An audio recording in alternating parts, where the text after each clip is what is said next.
አዲስ አበባ የኦሮሚያ አካል ልትሆን ነው። ስለ ህወሓትና በዙሪያው ስላሉ መስተጋብሮችን ዘገባ ይዘናል። የፕሬዝዳንቱ ልጅ ዲጄ ሆነች ተባለ።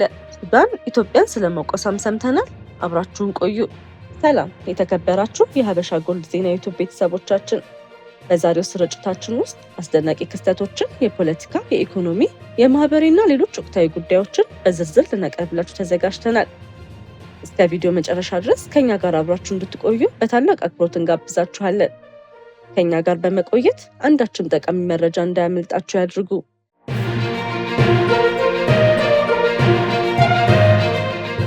ወደ ዝርዝር መረጃዎቻችን ስናልፍ አዲስ አበባ የኦሮሚያ አካል እንድትሆን ከቀረቡ አማራጮች አንዱ ሆነ። ሀገራዊ የምክክር ጉባኤው 7ኛ ቀኑን ባስቆጠረበት ሐምሌ 14 ቀን 2018 ዓ.ም ተመካካሪዎች በተለያዩ አጀንዳዎች ዙሪያ በ10 አባላት በሚዋቀሩ አነስተኛ የውይይት ቡድኖች የሁለተኛ ቀን ምክክራቸውን አካሂደዋል።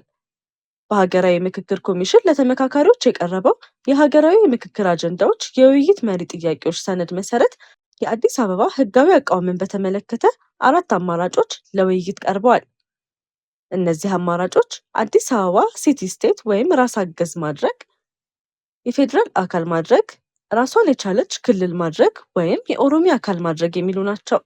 ተመካካሪዎች እነዚህን አማራጮች በመመርመርና በመወያየት የከተማውን የወደፊት ህጋዊ አቋም በተመለከተ ምክረ ሀሳብ እንዲያመነጩ የሚጠበቅ ሲሆን ከነዚህ ውጭ ተጨማሪ አማራጮችን ማቅረብ ይቻል እንደሆነ ሰነዱ በግልጽ አላመላከተም። በተጨማሪም ውይይቱ የአዲስ አበባን ከኦሮሚያ ክልል ጋር ያላትን ግንኙነት፣ የበጀት ድርሻ፣ የፌዴራል ዋና ከተማነት ሁኔታ፣ የፖሊስና ፍርድ ቤት አደረጃጀት፣ የከተማዋን ወሰን፣ የቦታዎች ስያሜ፣ የስራ ቋንቋና የታሪካዊ ቅርሶችን ጥበቃ የሚመለከቱ ንዑስ አጀንዳዎችንም ያካትታል።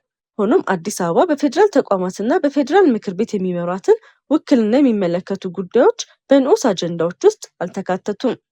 ወደ ቀጣዩ ዜናችን ስንሸጋገር ሳልሳይ ወያኔ ትግራይ ለጠቅላይ ሚኒስትር ዶክተር አብይ አህመድ ደብዳቤ ላከ። ከአዲስ ጦርነት ስጋት እንዲታቀብ ጠየቀ። ሳልሳይ ወያኔ ትግራይ ለጠቅላይ ሚኒስትር ዶክተር አብይ አህመድ በላከው ደብዳቤ በኢትዮጵያ አዲስ የጦርነት ስጋት እየተፈጠረ መሆኑ እጅግ አሳሳቢ ነው ሲል መግለጹ ተነግሯል። ፓርቲው በደብዳቤው ያለፈው ጦርነት ያስከተለውን ሰብአዊና ኢኮኖሚያዊ ጉዳት ገና ሳይፈወስ በፌዴራል መንግስት፣ በህወሓትና በውጭ ኃይሎች ሊሳተፉበት የሚችል አዲስ ግጭት የመከሰት ስጋት መኖሩን ገልጿል። እንደ ፓርቲው ገለጻ ሌላ ጦርነት ቢከሰት ውጤቱ ለኢትዮጵያ ብቻ ሳይሆን ለመላው የምስራቅ አፍሪካ አደገኛ መዘዝ ሊኖረው እንደሚችልም ጠቁሟል። በተጨማሪም መንግስት የትግራይን ህዝብ የሰብአዊ፣ የህገ መንግስታዊና የፖለቲካ ጥያቄዎችን በውይይት እንዲፈታ፣ የተፈናቀሉ ዜጎችን ወደ መኖሪያቸው እንዲመለስ፣ መሰረታዊ አገልግሎቶችም ያለ ገደብ እንዲመለሱ ጥሪ አቅርቧል። ሳልሳይ ወያነ ትግራይ ማንኛውም የጦርነት አማራጭ መቆም እንዳለበት በመግለጽ የሰላም ውይይቶች በአስቸኳይ እንዲጀመሩና የህዝብ ጥያቄዎችን በሰላማዊ መንገድ እንዲመለሱ ጠይቋል። ይህ መረጃ የፓርቲውን መግለጫ የሚያንጸባርቅ ሲሆን በዚህ ጉዳይ ላይ የፌዴራል መንግስት ኦፊሴላዊ ምላሽ እስካሁን ይፋ አላደረገም። በተያያዘ የኢትዮጵያ መንግስት ለመጣል ያለመ ስብሰባ በኤርትራ ድንበር ተደረገ። የህወሓት ቡድን መሽኮርመሙን አቁሞ ዓላማውን በግልጽ መናገር ጀምሯል። የብልጽግናውን መንግስት አስወግዳለሁ እያለ ነው። ቡድኑ ካለፈው እሁድ አንስቶ ህልውናዬን የሚረጋገጠው በብልጽግና መቃብር ላይ ነው በሚል መሪ ቃል ስብሰባዎችን እያደረገ ይገኛል። በእነዚህ ስብሰባዎች ላይ ከወትሮ በተለየ መልኩ የህወሓት አመራሮች ብልጽግናን ከስልጣን ማስወገድ አለብን በማለት በግላጭ እየተናገሩ ነው። ይህ ጸረ ብልጽግና ስብሰባ ዛሬም ቀጥሎ አቶ አማኑኤል አሰፋ ከኤርትራ ድንበር ቅርብ ርቀት ብልጽግናን ስለመገልበጥ ሲመክሩ ውለዋል። ከኤርትራ ድንበር ቅርብ ርቀት ላይ የምትገኘው አድዋ ከተማ በተደረገው በዚህ ስብሰባ የትግራይ ህዝብ ህልውና የሚረጋገጠው በብልጽግና አገዛዝ መቃብር ነው በማለት ተናግረዋል። አማኑኤል ገጥሞናል ካሉት የህልውና አደጋ መውጣት በአገዛዙ ምክንያት ህልውናቸው አደጋ ላይ ከወደቁ አጎራባች ህዝቦች ጋር በመተባበር ለመስራት የሚያስችል አሰራር በቡድናቸው ተቀባይነት ማግኘቱን አረጋግጠዋል። የህወሓቱ ምክትል ሊቀመንበር አማኑኤል አሰፋ ባለፈው ሳምንት መሬት ላይ የወረደ ጽምዶ የሚባል ጥምረት የለም ማለታቸው አነጋጋሪ እንደነበር ይታወሳል። አሁን ደግሞ ውሎ ሳያድር በማግስቱ በይፋ ከውጭና ከውስጥ ኃይሎች ጋር ቅንጅት መፍጠራቸውን በአደባባይ እየገለጹ ይገኛሉ። ህወሓት በግልጽ የፕሪቶሪያን ስምምነት በመጣስ የኢትዮጵያን መንግስት ለመጣል እየተንቀሳቀሰ ነው።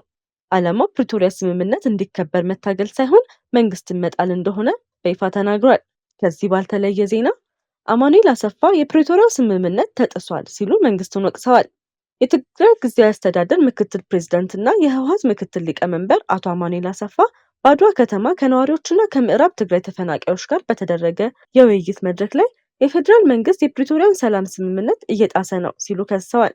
አቶ አማኒል እንደገለጹት ከስምምነቱ በኋላ በትግራይ ላይ የተወሰኑ ውሳኔዎች የክልሉን ደህንነትና ህልውና አደጋ ላይ እየጣሉ ነው ብለዋል። በተጨማሪም የህወሓት ህጋዊ እውቅና መሰረዙን በመጥቀስ ይህ የሰላም ሂደቱን የሚያዳክም እርምጃ ነው ሲሉም ገልጸዋል። እንደ አቶ አማኑኤል ገለጻ የትግራይ አስተዳደር የሰላም ሂደቱ እንዲቀጥል ጥሪ ቢያደርግም በፌዴራል መንግስት የተወሰኑ እርምጃዎች ምክንያት በሂደር የቆየው የክልሉ መንግስት ወደ ስራ እንዲመለስ መወሰኑንም አስታውቋል።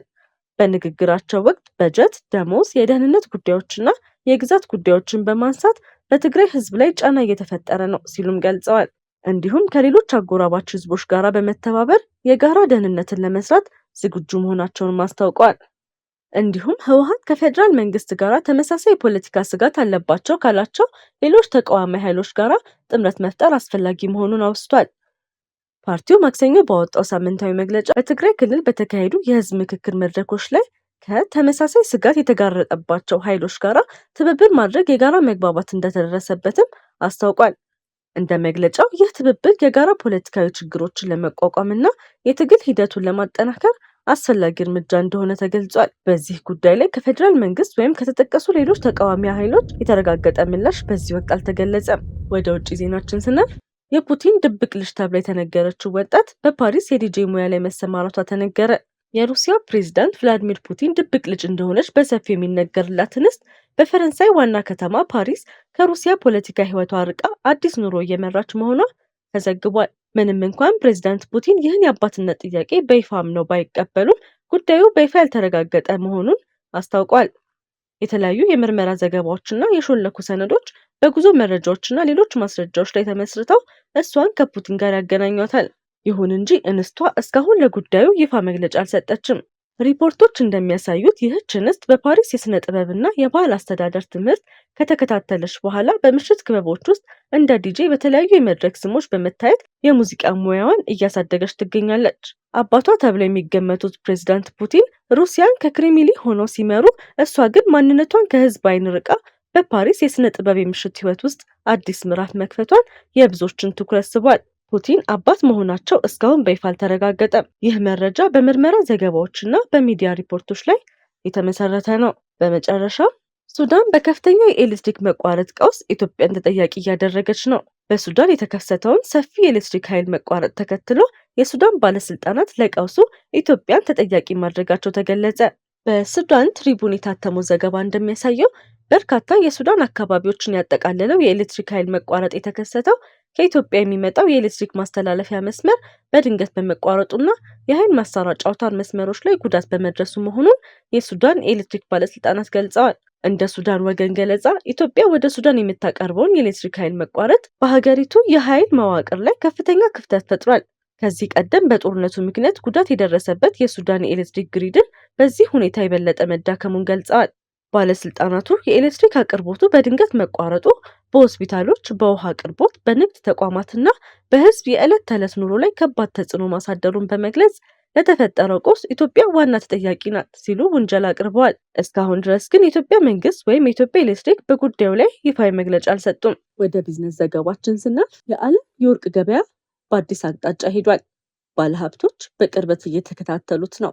ሐምሌ 9 2026 የዓለም የወርቅ ዋጋ በዚህ ሳምንት ከፍተኛ መለዋወጥን አሳይቷል። የዓለም ፖለቲካ ውጥረቶች፣ የአሜሪካ የገንዘብ ፖሊሲና የዶላር እንቅስቃሴ በወርቅ ዋጋ ላይ ጉልህ ተጽዕኖ አሳድረዋል። በሳምንቱ መጀመሪያ ባለሀብቶች ከዓለም አቀፍ አለመረጋጋት ለመጠበቅ ወደ ወርቅ በመመለሳቸው የወርቅ ዋጋ ከፍ ብሏል። ሆኖም የአሜሪካ ፌዴራል ሪዘርቭ ከፍተኛ የወለድ መጠን ለረዥም ጊዜ ሊቀጥል እንደሚችል የተሰጠው ምልክትና የመንግስት ቦንድ ትርፍ መጨመር ገበያውን ወደ ታች ጎትቶታል።